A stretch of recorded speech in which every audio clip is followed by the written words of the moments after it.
Yusuf Scully joins us this morning to talk about the print. Yusuf, you know, one thing you get a sense of reading the reaction notes today is sort of a sense of betrayal, given the guide on OPEX after all of the warnings about how they needed to be more efficient. Yeah, I think that's fair. But again, this is a company that's owned by one person, and he calls the shots, right? So I think what's interesting is that there are two sides to the numbers we saw last night. One was the ad demand, and that continues surprisingly to do pretty well, because we were actually surprised. We were afraid that that would be falling off of a cliff. It didn't. The guide didn't either. The spend on AI, on the metaverse, was just way more than we thought. We, along with other people on the street, expected maybe flattish CapEx and OPEX next year on flattish revenues. Instead, they took it up by 10 or 15%. That was a big shock. But again, honestly, and we'll talk about this, at 5 times EBITDA, it's just too cheap to be downgraded in stock here. Do you think at this point, buying the share is an option on the metaverse paying off in 10 years? Or is this a bet on somehow Reels gets monetized, you take back some share from TikTok, or some combination of the two?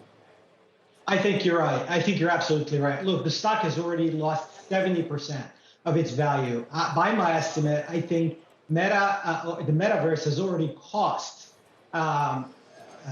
Meta about $500 billion in fair value, in market value, right? So put that aside. And I think the stock could go back from 100 to the mid to the 150, 160, just on one, maybe gaining share back from TikTok, which interestingly enough, they spoke to that yesterday. The engagement on both Facebook and Instagram is up. And even in the US, where everybody's saying they're losing share to TikTok, engagement is still up. Users are still up. So that's one. Two, monetization on Reels. There is a $2 billion delta today in monetization discrepancy between what they sell an ad for on the regular Facebook or Instagram versus Reels. I think that needs to compress, and it will compress over the next 12 months. So, you know, they talked about text to messaging, which is a $9 billion business already. So there are other elements in my book, in my mind, that could, you know, get the numbers incrementally better, but the metaverse is still going to be a big overhang on the stock for the next several years. Just to dig into that a little bit more, Yusuf, is this a company with, and a stock with, a leadership problem? I mean, you just mentioned it off the top, the fact that Mark Zuckerberg has control, majority control of this company. They've lost Sheryl Sandberg this year, for example. I mean, when you see the spend that's being put forth towards something that the market is clearly right now rejecting, how real is that risk, even if it is a value proposition trading where it is today? Look, there's no question that investing in Meta means investing and believing in Zuckerberg, right?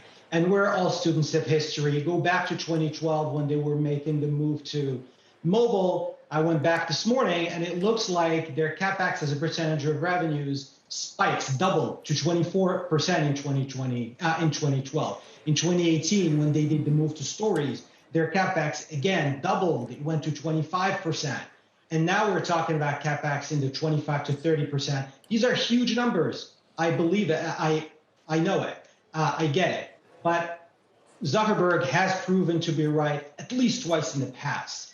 And so, you know, that's kind of what you're betting on if you decide to go long the stock today. Yeah, but how long do you have to wait for him to be right?